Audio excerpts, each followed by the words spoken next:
Buenas noches con todos los que están ingresando. Estamos dando unos minutos para iniciar la transmisión a las 7:02. Vamos a dejar la sala abierta y pueden ir ingresando más personas. También se va a transmitir esto por las redes sociales de posgrado de la universidad. Empezamos 7:02. También les comento que en la zona de preguntas y respuestas, una vez que empiece la exposición, pueden ir anotando sus preguntas para que puedan intentar ser respondidas por nuestro expositor al final de la exposición.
Buenas noches. Estamos transmitiendo en vivo para posgrado de la Universidad Peruana Cayetano Heredia.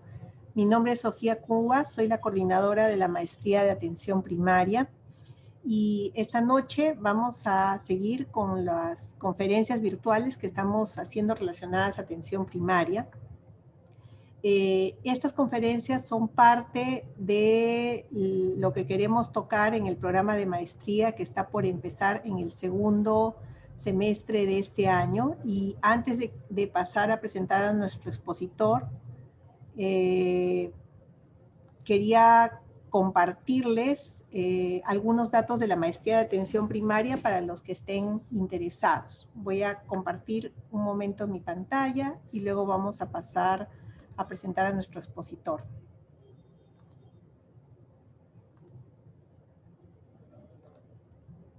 Bien, brevemente les comento que nuestro programa de la maestría de atención primaria tiene inscripciones hasta el 25 de junio a través de la página web de la universidad.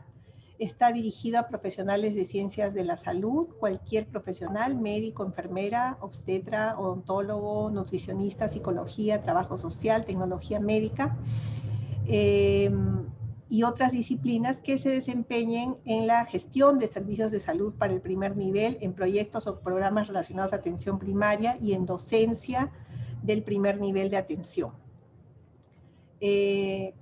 Damos una certificación de maestro en atención primaria cuando se aprueban los 50 créditos del plan de estudios y aprobando también el trabajo de investigación de acuerdo a la norma de obtención de grados. Tenemos un perfil amplio de los egresados, solo para comentar que intentamos que el maestro de atención primaria pueda desempeñarse en el área de gestión, pero también en el área de docencia, y también mejorar un poco la práctica que se hace si es que se está desempeñando como profesional en el primer nivel de atención.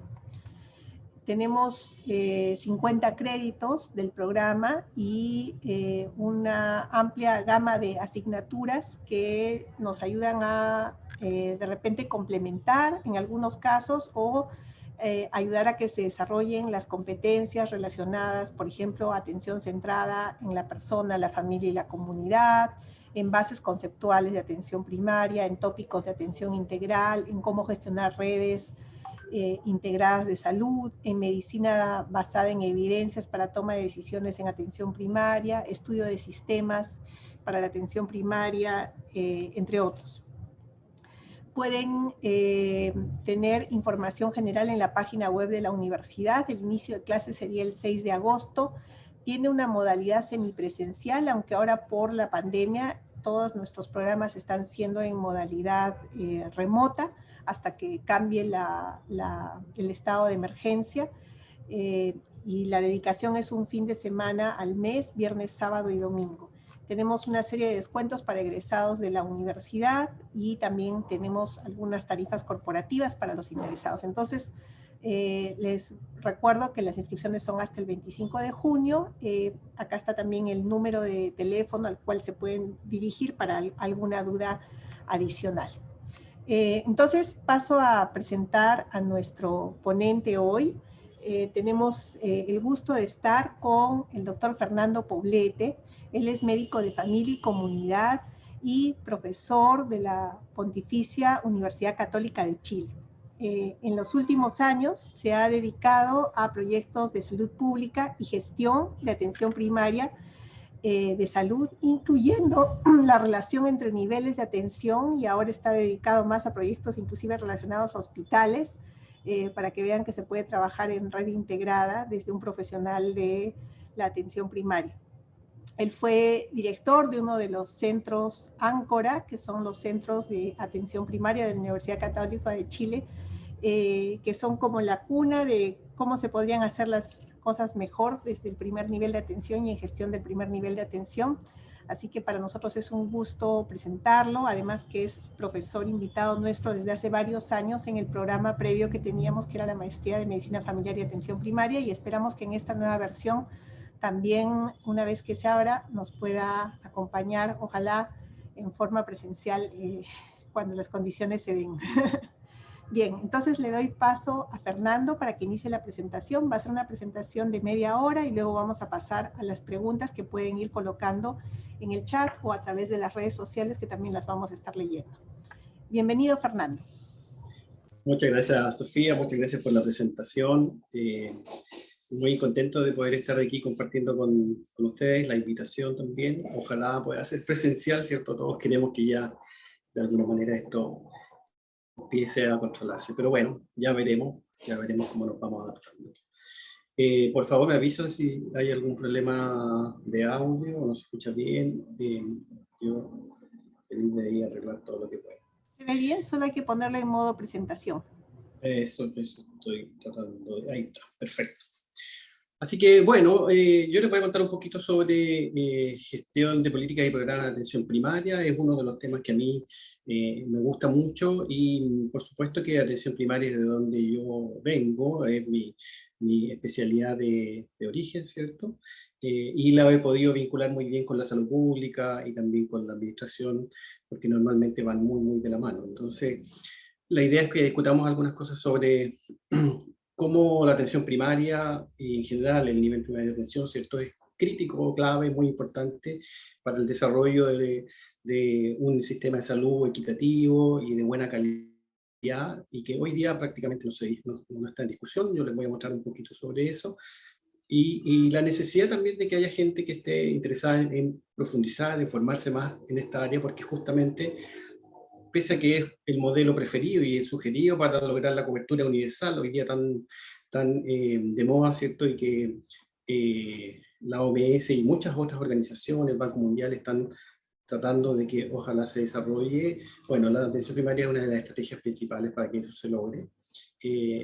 Pero aún así, siendo la estrategia de elección, la piedra angular de cualquier sistema de salud, todavía hay mucho por hacer, y en eso personas interesadas y capacitadas para poder desarrollar mejor los modelos de atención primaria en los distintos países es muy importante. Así que eso es lo que hoy día les quiero presentar. Muy en general, no voy a profundizar mucho en esto, pero es bien importante decir que en general en las políticas de salud hay al menos 4 grandes perspectivas, ¿no? Y a aquellos que les interese este tema, el desarrollo de políticas, planes y programas, que es en el fondo la manera en cómo desde lo más teórico, desde el diseño global que un país tiene sobre su sistema de salud, se va llevando hacia la práctica, hacia el nivel más distal, es decir, hacia donde se contactan con los pacientes, se va haciendo a través de planes, programas, ¿cierto? Y proyectos específicos que son finalmente el producto más concreto, el que recibe el paciente o la comunidad, ¿cierto? En la interacción con los distintos equipos de salud, en este caso la atención primaria. Y en ese proceso hay por lo menos 4 grandes perspectivas o ámbitos relevantes que hay que atender, porque por un lado está toda esta perspectiva estratégica, que es el diseño, la priorización, ¿cierto?, de los sistemas de salud, pero muy importante, y es donde finalmente se juega mucho la implementación de una buena política, es la perspectiva operacional, es decir, el cómo se transforman estas ideas globales, esto es lo que quiere mi país o nuestro país para la salud de nuestros ciudadanos, ¿cierto?, de nuestra comunidad, cómo eso se lleva finalmente a lo concreto, a lo práctico, es lo operacional, cómo lo transformamos en acciones concretas. Y ahí se juega mucha parte de las políticas y los planes de salud. Y lo financiero, por supuesto, cómo logramos proveer los recursos necesarios para la implementación, ¿cierto?, de estas políticas que se definen.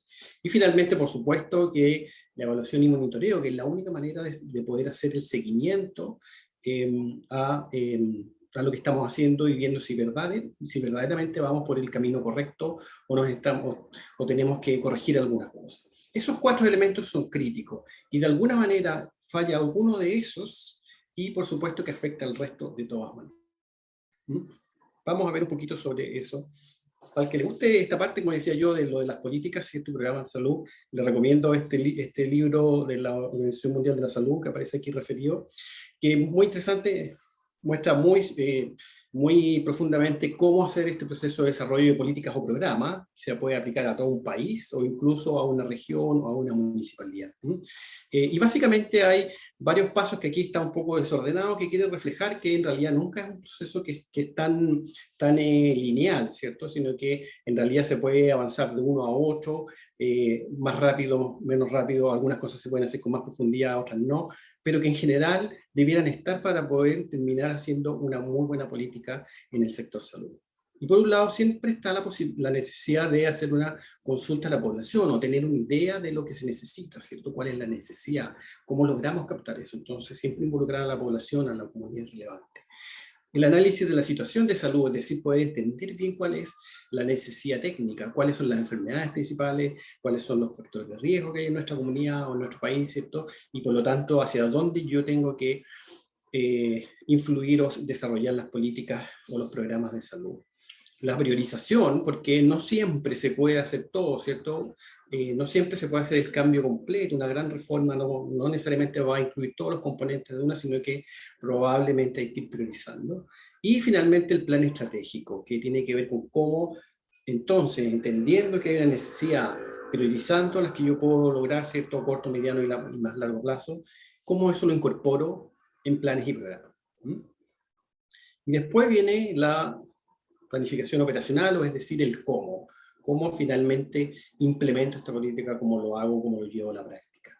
Y después viene todo el proceso asociado a lo financiero, ¿cierto? Que tiene que ver con el costeo de esto y cómo finalmente yo defino los presupuestos para que, evidentemente, que lo que digo que quiero hacer, estoy proveyendo o se proveen los recursos necesarios, porque no es tan infrecuente, más bien bastante frecuente, que se plantea una política muy interesante, que sé yo, en el caso de Chile, por ejemplo, me acuerdo muy bien de la política de salud mental, pero los recursos no se acompañan con la necesidad real, entonces finalmente terminamos implementando algo insuficiente. y por supuesto el monitoreo y evaluación, y cómo de alguna manera uno se relaciona con el otro para dar retroalimentación y ir mejorando. Entonces ese proceso es crítico, y no se asusten con esta diapositiva, voy a pasarla rápido, solo decir un poco lo mismo. Hay toda esta dimensión estratégica que tiene que ver con esto de ver la película completa y decir hacia allá quiero ir, ¿cierto? Y aquí en la estrategia nacional o en la política nacional de salud, ¿cierto? Hoy día lo que más está tratándose de influenciar en los distintos países es esto de la cobertura universal, crítico, necesario, importantísimo para tener equidad en salud, para lograr que las personas tengan acceso, ¿cierto?, a un conjunto mínimo de prestación. Entonces, esa definición macro se tiene que de alguna manera traducir en cosas concretas, ¿cierto? Y es ahí donde la dimensión operativa, es decir, cuando ya empiezo a transformar los grandes objetivos de políticas en objetivos más pequeños, más concretos. Por ejemplo, si yo quiero cobertura universal, bueno, ¿cómo la logro? ¿Cuáles son las estrategias? Bueno, una estrategia, por ejemplo, que es la piedra angular de la estrategia de cobertura universal, la atención primaria, el centro, ¿cierto? Bueno, entonces, nuestro país necesita una atención primaria y hay que construir una atención primaria fuerte. Luego, una atención secundaria bien organizada, que se conecte bien con la atención primaria, y finalmente, por supuesto, que un nivel hospitalario que también sea capaz de responder a las necesidades y que tenga una integración con nuestra puerta de entrada, que es el nivel primario de atención. Entonces, ahí voy bajando cada vez más ciertos objetivos específicos y lo voy transformando en acciones concretas y organizaciones concretas que tengo que realizar para que finalmente esta política se lleve a la práctica. Eso es lo relevante, eso es lo importante. ¿Cómo dialoga la dimensión estratégica con la dimensión operativa? ¿Por qué esto es tan importante? Porque no es tan raro, y de hecho es lo que normalmente falla menos, aunque también puede fallar, pero es muy frecuente que la dimensión estratégica, es decir, el saber y el decir, mira, hacia allá debiéramos ir, en general no es tan complicada, no hay tanta diferencia entre un país y otro.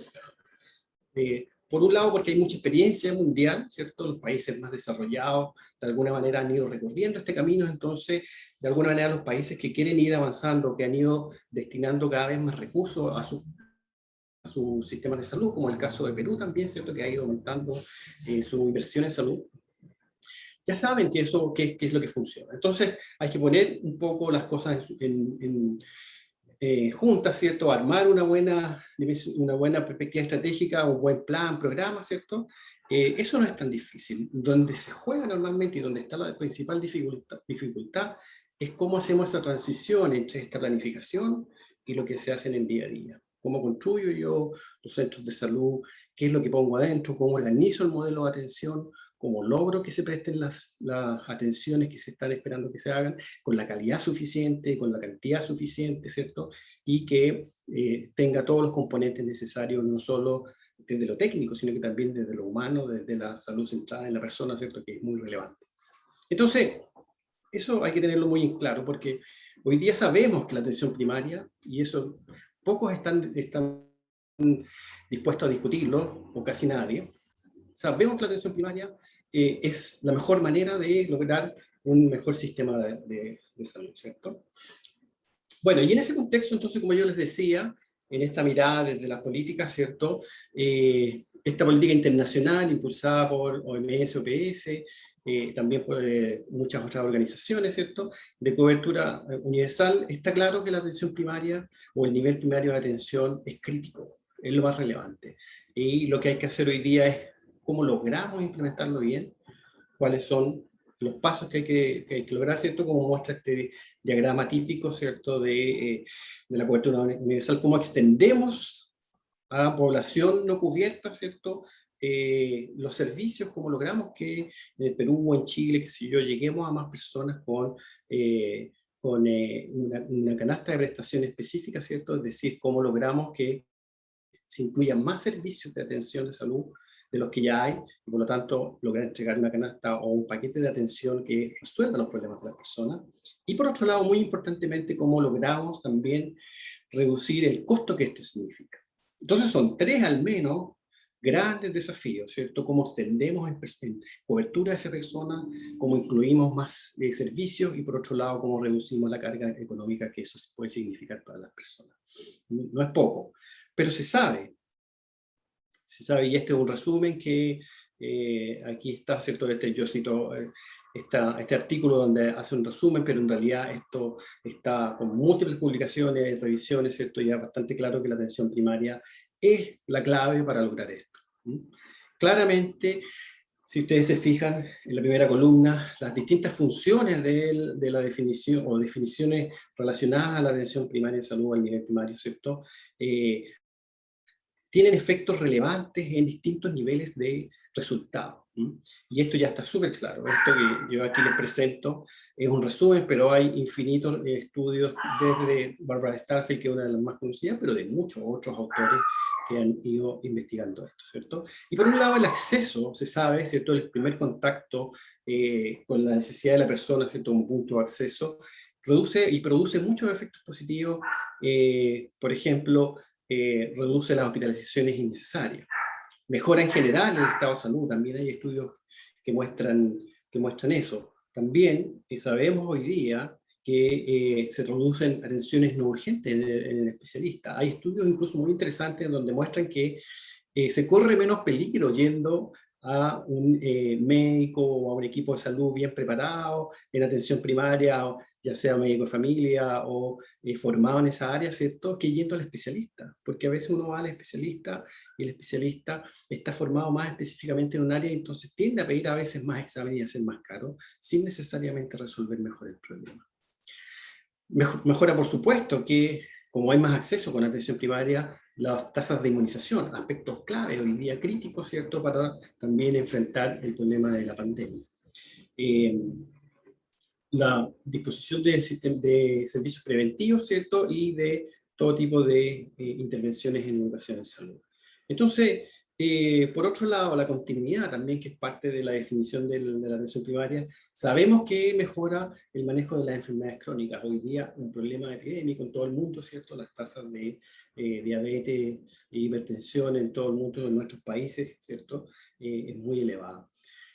Reduce las atenciones en los servicios de urgencia. Esto es crítico también. En muchos países europeos, una de cada 5 atenciones en los servicios de urgencia son innecesarias, podrían haberse resuelto en otro nivel, en el nivel primario. Y eso, por supuesto, que se traduce en un costo enorme para el sistema de salud. Es decir, mucho más eficiente tener una atención primaria que resuelva estos problemas y no tengan que ir a un lugar, a un servicio de urgencia que tiene un montón de otras infraestructuras, ¿cierto?, para resolver problemas que se pueden resolver en la atención primaria, no porque sean más sencillos, incluso porque son tan complejos como las enfermedades crónicas, que de ninguna manera se van a resolver en su servicio de urgencia. Y por supuesto que mejora la calidad y reduce los costos, que más o menos va en la línea de lo que yo les comentaba.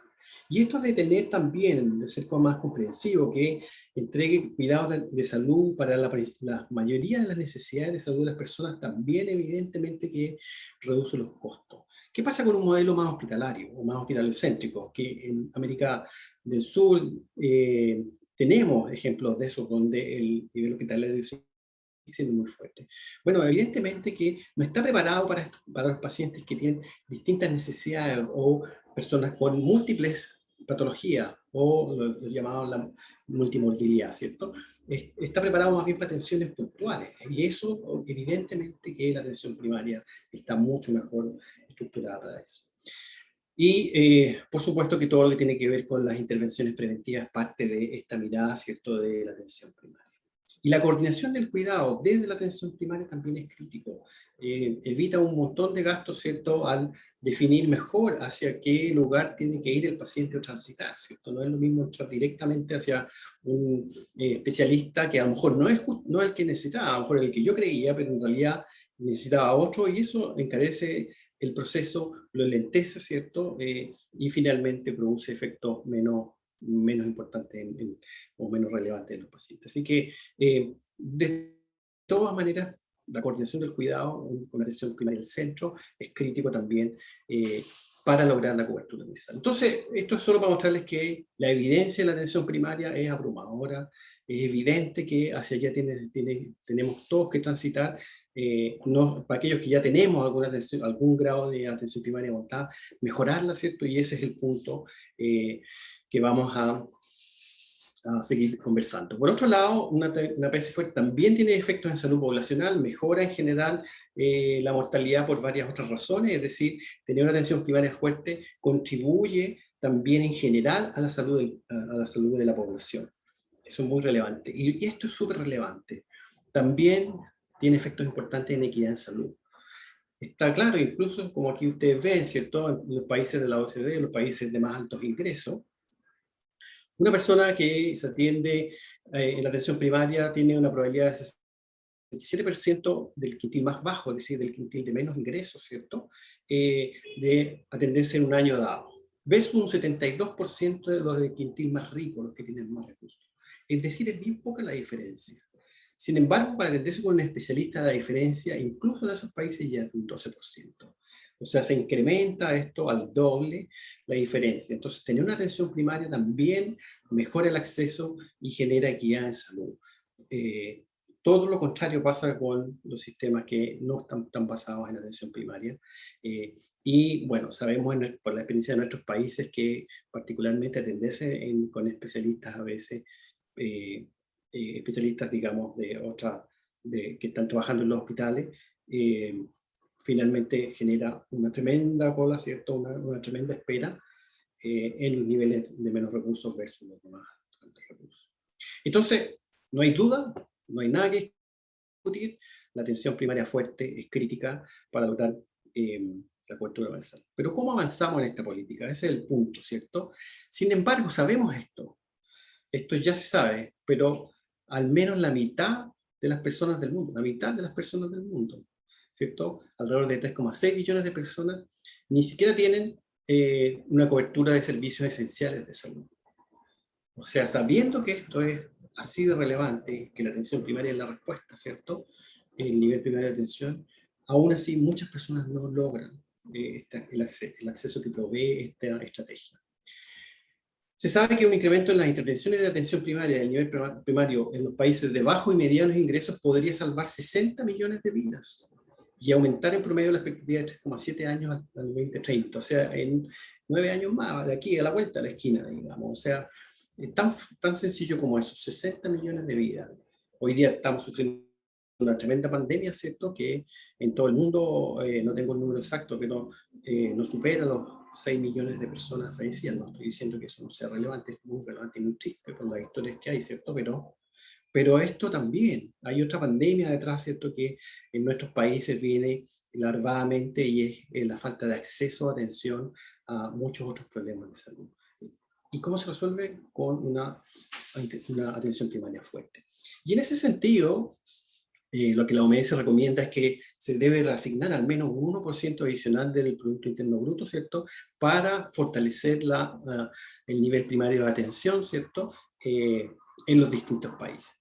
Y vamos a ver que el Perú en particular ha ido haciendo un esfuerzo y ha ido aumentando su inversión en el sistema de salud, como muchos países también de la región. Entonces, esto es para mostrarles muy brevemente esto de las coberturas de servicios básicos. Podemos ver que aquellos que están en color un poquito más verdecito, en general tienen cobertura razonable de algunos servicios básicos, unos indicadores en este estudio del Lancet Global Health, en 4 indicadores: control preventivo, atención antenatal, inmunizaciones y screening de cáncer cervical y de mama. Y en otros 4 indicadores de tratamiento, como la atención por profesional del parto, ¿cierto? Las atenciones generales a admisiones en hospitales y el tratamiento de infecciones agudas respiratorias y de diarrea. Estos 8 indicadores en muchos países se logran niveles de cobertura bastante bajos, ¿cierto? Entonces, el punto aquí es que sabemos la respuesta. En la atención primaria hay mucha respuesta para esto, ¿cierto? Pero sin embargo no siempre se logra. Pero para aquellos países como Yo sé que el Perú tiene, ¿cierto? Y están desarrollando un buen trabajo, un enorme trabajo en esa línea, y en nuestro país como Chile, ¿cierto? Y muchos otros países de la región que tienen una atención primaria que se ha ido desarrollando. No basta con tenerlo. No basta con tener una atención primaria fuerte, ¿cierto? Capaz de ofrecer acceso a la atención de salud a las personas, porque todavía hay muchos desafíos por delante. Y por eso que se necesita personas formadas, por eso que la maestría que les comenta Sofía es muy irrelevante para poder hacer mejor las cosas en la atención primaria. Esto es lo que sucede en la OCDE, ¿cierto? Respecto de los médicos generalistas en la mayoría de estos países de altos ingresos. Si ustedes se fijan, lo que ha ido sucediendo con el tiempo, entre el 2000 y el 2017, se han ido reduciendo. O sea, algunos países, incluso entre los países de más recursos, la existencia de médicos generalistas, que son los que trabajan normalmente, ¿cierto? Y se desempeñan en la atención primaria, se ha ido reduciendo tanto como en algunos casos 20-30%. O sea, sabiendo que esto es crítico, igual hay muchos desafíos por delante. ¿Qué podemos esperar para países como los nuestros, ¿cierto? Que de América Latina, con menos recursos, ¿cierto? Con mucho menos inversión comparativamente que países como Inglaterra, que también muestra una reducción relevante, ¿cierto? En poder ir fortaleciendo la atención primaria. Entonces probablemente hay que buscar soluciones innovativas para problemas de esta naturaleza. También sabemos, y esto es un problema en realidad de todo el sistema de salud, si ustedes se fijan en el nivel hospitalario o ambulatorio de especialidades, el uso inadecuado de antibióticos también es un problema. Pero si se fijan en la práctica general o en el equivalente al nivel primario, ¿cierto? También hay un alto nivel de utilización de antibióticos de manera inadecuada. Y estamos hablando de nuevo de países que son bastante desarrollados con bastante nivel de recursos. Entonces, la atención primaria, el nivel primario ahí no está del todo logrando su objetivo, siendo una de las estrategias más relevantes para lograr mejores resultados. ¿Qué pasa con las hospitalizaciones evitables? Que podrían ser a consecuencia de una atención inadecuada o en la insuficiente cobertura en el nivel primario de atención. Este gráfico muestra esto como, en promedio, ¿cierto? Alrededor del 6-7% de total de 10 camas usadas en los hospitales de estos países, ¿cierto? Son a consecuencia de condiciones evitables que podrían haberse manejado mejor y por tanto evitado el ingreso a un hospital desde el nivel primario de atención.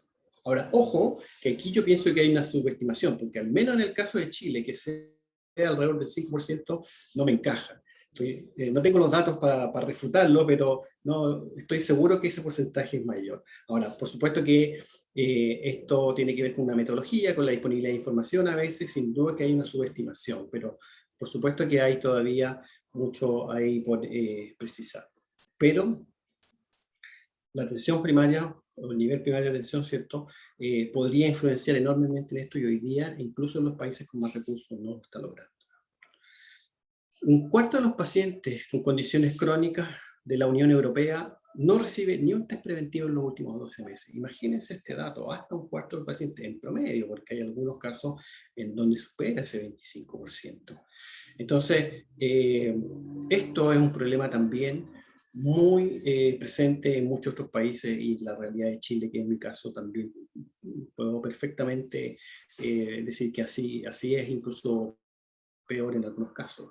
Pacientes crónicos que tenemos que a veces que no tienen un examen en un año o incluso más. Entonces, teniendo una buena atención primaria, un nivel primario fuerte, ¿cierto? Desarrollado, que otorga atención amplia a mucha población, no se logra cumplir todos los desafíos. Entonces, si bien es cierto, se logra implementar esta política tan relevante como es la atención primaria, muchos programas no se desarrollan del todo y se requiere todavía de mucho más trabajo para poder mejorar el desempeño. Esto lo puse de otro estudio del Banco Mundial y la OMS, principalmente porque aparecía un dato de Perú, ¿cierto? A ustedes que les puede interesar. Esto se repite en varios países, nosotros tenemos números no tan distintos en ese sentido. Pero si se fijan, esto es adultos, ¿cierto? En el caso de Perú, entre 40 y 59 años, que tienen hipertensión y cuál es la situación, ¿cierto?, de su condición. Y si se fijan, no saben que tienen la enfermedad, es la mayoría, casi cerca del 60%. ¿Y dónde se atienden normalmente los pacientes con hipertensión? Bueno, debieran atenderse en la atención primaria, o ahí debiéramos detectarlos también, ¿cierto? O sea, el nivel primaria de atención es un excelente lugar para hacer detección precoz de patología o factores de riesgo como este. Sin medicación, saben, pero sin medicación otro porcentaje, ¿cierto? Y ya ahí superamos el 60%. Y si a eso le sumamos los que están en tratamiento pero no controlados, ya fácilmente llegamos al 80% de personas que no están, o que no saben o que no están bien controladas. Y tan solo un 20% que están con su tratamiento y además controlados. Esto que le pasa a Perú pasa también en muchos países. Entonces, ¿cuál es la respuesta? Más atención primaria y mejor atención primaria. Ese es el punto. Todavía hay mucho por hacer. Con la atención primaria se ha logrado muchos países, pero todavía tenemos mucho por mejorar. Esto también es del mismo estudio y muestra el caso de Perú, ¿cierto? Cómo se genera otro problema que la atención primaria, y lo vamos a ver en una diapositiva un poquito más adelante, lo resuelve bastante bien cuando está bien desarrollada, ¿cierto? Y es la diferencia entre los grupos de menos recursos y de más recursos, ¿cierto? Y cómo se ve aquí que entre el quintil más pobre, ¿cierto? Y el quintil más rico, el nivel de cobertura, ¿cierto? Es muy distinta. Muy distinta, o sea, 20-30 puntos porcentuales prácticamente de diferencia entre los más pobres y los más ricos. Solo en este punto, ni hablar en otros problemas de salud. Este es otro problema que ha ido pasando en el nivel primario, ¿cierto? Que desde que se ha implementado en muchos países ha ido perdiendo. Y nos pasa mucho a nuestros países también, en Perú sin duda, en Chile sin duda, esta tensión entre salud curativa y preventiva, ¿cierto? Y que a veces lo curativo, la atención, ¿cierto?, del día supera a veces la capacidad de hacer intervenciones preventivas. Bueno, si ustedes se fijan, todos estos países de muy altos recursos, cómo han ido reduciendo en buena parte, ¿cierto?, sus intervenciones preventivas y en general la mayoría a costa de un aumento en las atenciones curativas. Y eso tiene que ver, por supuesto, con la enorme sobrecarga de los sistemas de salud, con ciertos déficits de financiamiento, hasta en los países de mayores recursos. Entonces, por supuesto que en nuestros países todavía tenemos la cosa un poco más cuesta arriba. Esto es relevante, es muy frecuente observar todavía problemas de coordinación entre la atención primaria y el sector secundario, terciario, hospitalario, ¿cierto? Entendido como la disponibilidad de test realizados para ir a atenderse después en el hospital o en el centro de especialidades, o la repetición de algunos exámenes o información insuficiente. Y fíjense cómo esto puede llegar hasta tan alto como la mitad, ¿cierto?, de los casos de atención sin esa coordinación adecuada. Siendo en países donde tienen muy buenos sistemas, pero donde todavía eso se hace difícil. No siempre es problema de la atención primaria, a veces problemas organizacionales del hospital, pero ahí la atención primaria o el nivel primario todavía tiene mucho por hacer.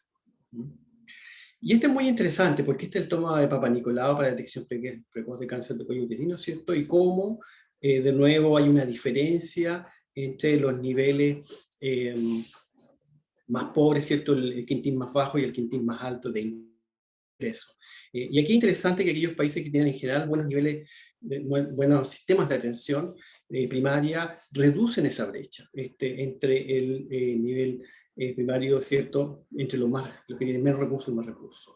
Y aquí yo me permito mencionarles el caso de Chile, que si hay algo, tiene dos cosas muy buenas del sistema de atención primaria chileno, y uno de ellos es justamente los test preventivos para prevención de cáncer de cuello, y si se fijan, la diferencia entre el quintil más pobre y el más rico es relativamente baja. Y la otra cosa muy buena que tiene es los sistemas de vacunación. También son dos cosas que no puedo decir mucho, no puedo quejarme mucho de nuestro sistema. Y de nuevo ahí, ricos y pobres reciben lo mismo. Y hoy día en la vacuna COVID, todos recibimos la misma vacuna en el lugar donde sea que estemos. Y eso también es un efecto, pero en algunos países donde esto se ha ido deteriorando un poco, uno ve que se extiende esta enorme brecha. Entonces países con muy buen desarrollo tienen una menor brecha entre ricos y pobres. Entonces, para resumir en el fondo, este diseño de políticas que ya sabemos todos que es muy relevante, que tiene que ver con una estrategia de atención primaria, cómo resuelve un montón de problemas, cómo es mucho mejor, o sea, no hay dónde perderse. Un país con un modelo de atención primaria con un nivel primario fuerte, bien desarrollado, es mucho más eficiente y tiene mucho mejores resultados. Sin embargo, todavía aquellos que tienen el sistema de o nivel primario muy fuerte, hay todavía una brecha por avanzar, por mejorar.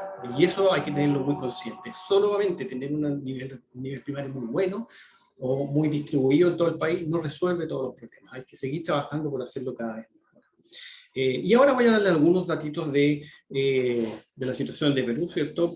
Para que ustedes tengan algunos datos locales muy, muy breves y después terminamos con unas conclusiones o reflexiones finales. Si se fijan, Perú ha ido gastando, ¿cierto?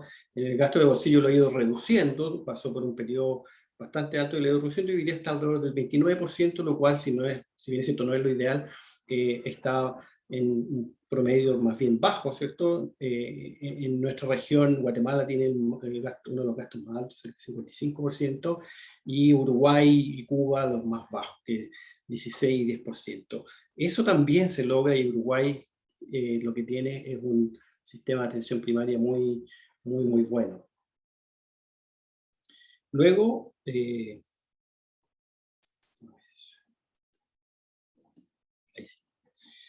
el gasto público respecto del gasto total. Si se fijan, el gasto público de Perú ha ido aumentando, lo cual es bueno. Es decir, es mucho mejor que el gasto en salud sea un gasto de tipo público, no privado, no a través de sistemas de atención privada. Y está en un 63%, lo cual es bueno. Uno podría decir, bueno, claro, eso es un gasto que todavía puede mejorar, o si uno mira el número absoluto, y lo vamos a ver, podría ser bajo, pero lo concreto es que ha ido mejorando, ¿cierto? Y se fijan, Guatemala de nuevo tiene el más bajo, el 86%, y Uruguay y Cuba nuevamente están dentro de los mejores. No son lo único, yo puse esos ejemplos para que ustedes pudieran ir viendo, ¿cierto? El gasto per cápita en términos más específicos, para que ustedes vean la dimensión de la diferencia entre los distintos países. En Guatemala es $174 por paridad de compra, es decir, dólares internacionales equivalentes, ¿cierto? Perú, 480, ¿cierto? Que está ahí en el medio, un poquito más abajo. Y Uruguay, 1.500, y Cuba, aquí dice 2.200. Es decir, hay una diferencia todavía, hay mucho todavía por lo cual se puede crecer. El gasto público del gobierno respecto del PIB, ¿cierto? Y Perú está en un 3%, todavía hay mucho por crecer ahí, ¿no? Normalmente un 5, un 6% es como lo cercano al ideal. Como ustedes ven, Uruguay de nuevo tiene buenos números. Yo no quise poner nada de Chile para que no dijeran que soy autorreferente. Y Guatemala tiene un 2%, que está de nuevo en el rango más bajo. Y ustedes ven como México también está siempre entre medio. Ustedes normalmente están con mejores números que México. Entonces, el punto de esto es que entonces tenemos esta política, ¿cierto?, de atención primaria, que es muy relevante, que sabemos que es una política del sistema de salud que es crítica para la cobertura universal, pero que no es suficiente en el sentido de que tenerla significa que hay que mantenerla, pero además mejorarla. Y eso es probablemente el desafío de ustedes, ¿cierto?, y de todos nuestros países. Entonces, como reflexión final, la estrategia de APS es la vía necesaria para construir un mejor sistema de salud, sin duda.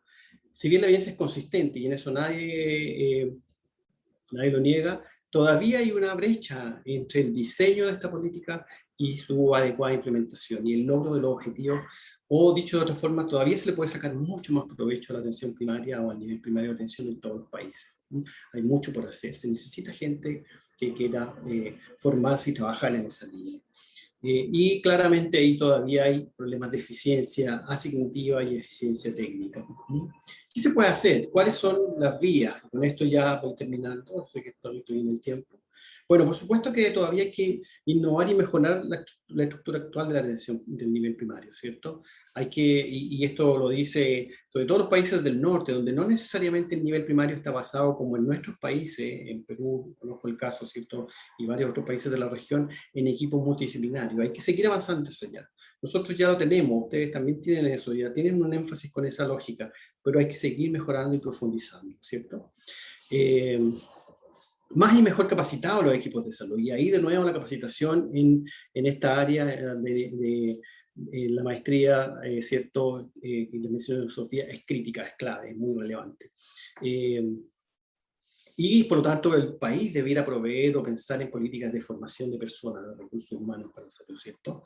El factor tecnológico sin duda que va a ser un vector de cambio en el futuro, y también se anticipa que va a haber entrada de nuevos jugadores, no del sector salud como las gigantes tecnológicas, ¿cierto?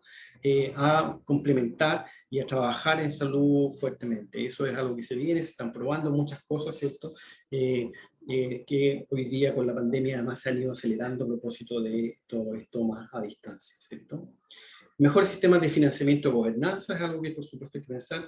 Las capacidades de gestión es crítico, a lo que yo más me dedico, ¿cierto? Esto es un punto central para poder ir mejorando lo que estamos haciendo. Mejores mecanismos de pago, es decir, cómo logramos incentivar a los clínicos, a los equipos de salud, de atención primaria a nivel primario para que hagan su mejor labor. Y por supuesto que mejores niveles de evaluación y de monitoreo. Eso les quería presentar, les quería mostrar y muy atento a si existe alguna pregunta. Espero que haya sido... espero que no se hayan quedado dormidos con mi presentación. Gracias, Fernando. Creo que ha sido muy interesante navegar por la evidencia que sigue mostrando que un sistema basado en atención primaria fuerte es el que puede lograr equidad, el que puede lograr mejores resultados sanitarios, ¿no? Que finalmente es lo que buscan los países. Hay una pregunta, ponen, ¿qué recomendación haría a nuestros políticos para abordar el COVID en atención primaria?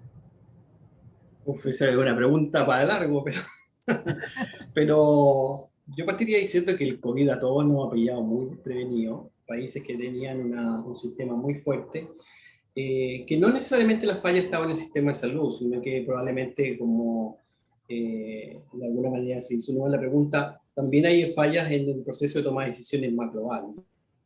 Creo que ahí hay mucho por hacer todavía en mejorar la calidad de la definición con evidencia, con mejor asesoría probablemente. Y por supuesto que fortalecer el nivel primario de atención es crítico para una buena respuesta, como por ejemplo el caso de la vacunación, que no es la única solución, pero esa es una buena forma de ir desarrollando y mejorando las capacidades en el nivel primario de atención. Gracias, Fernando. Estamos en, digamos, una situación especial en Perú con ustedes creo que todavía no han movieron sus elecciones, nosotros ya tuvimos nuestra primera vuelta y digamos algo que siempre se pregunta la gente relacionada a salud es que los países que podrían estar con un camino más desarrollado hacia un mejor sistema sanitario basado en atención primaria, tuvieron tal vez en algún momento un punto de quiebre, ¿no? Y digamos, en la experiencia de Chile, en la que de repente ha habido gobiernos más de derecha o más de izquierda, pero finalmente el camino del sistema parece que no se ha movido tanto, por lo menos desde hace algunos años. ¿Cuál dirías que fue ese punto de quiebre para, digamos, mantener esa ruta, que obviamente puede ser mejorada, pero que pareciera que es un camino que todavía muchos países, incluido el Perú, no está transitando, ¿no? Hacia la construcción de un sistema basado en atención primaria? Sí, bueno, yo puedo contar un poco muy brevemente la experiencia chilena. Curiosamente, si bien es cierto, teníamos una historia de atención primaria fuerte, nuestro quiebre fue un quiebre institucional grande y en periodo de dictadura fue que por decreto se definió descentralización y una de las herencias positivas, diría yo, de las pocas positivas de esa dictadura es que se empezó a generar un sistema de atención primaria, no hubo posibilidad de reclamar, entre comillas, y se hicieron dos cosas, una muy mala y una muy buena. Una muy mala es que se creó el sistema privado de aseguramiento, y que hoy día nos mantiene fraccionados, pero una muy buena y es que fundió lo que ustedes tienen hoy día como el sistema dependiente del Ministerio de Salud y el sistema dependiente de la Seguridad Social. Nos juntó en un solo seguro, que es el seguro público, conocido en nuestro caso como FONASA. Y eso transformó nuestro sistema y logró hacer algo que probablemente en democracia era muy difícil, y yo creo que es el desafío que ustedes tienen en muchos países de la región, y es cómo lograr que al menos el sistema público sea un solo sistema. Porque eso hace que se junten los recursos de ambos sistemas y permita cierto grado de solidaridad entre un sistema y otro, entre un fondo y otro. El ideal, o dentro de las mejores soluciones, es ojalá que sea un solo sistema, privado, público, todo en un solo lugar, ¿cierto?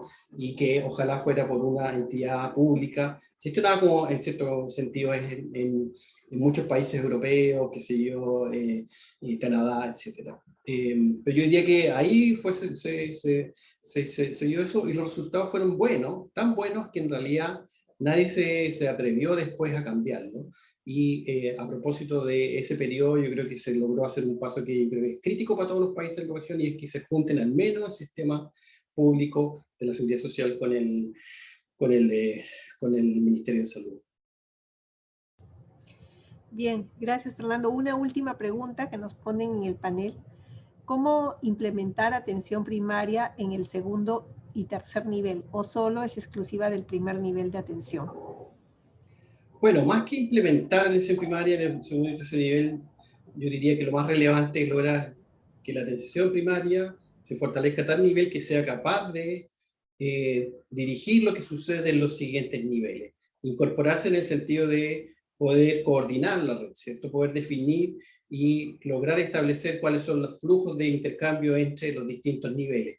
Porque normalmente una persona o un paciente que va al hospital va a volver sí o sí a la atención primaria. Entonces, esos canales tienen que estar muy bien estructurados. Y el mejor lugar para hacerlo es definitivamente el nivel primario. O sea, el que debiera coordinar la red finalmente debiera ser el nivel primario. Entonces, más que llevarlo y subirlo o desarrollarlo en los distintos niveles, cada uno con sus temas, ¿cierto? Y con una atención primaria que sea capaz de interactuar de tú a tú, o sea, de iguales, con el nivel hospitalario y con el nivel secundario.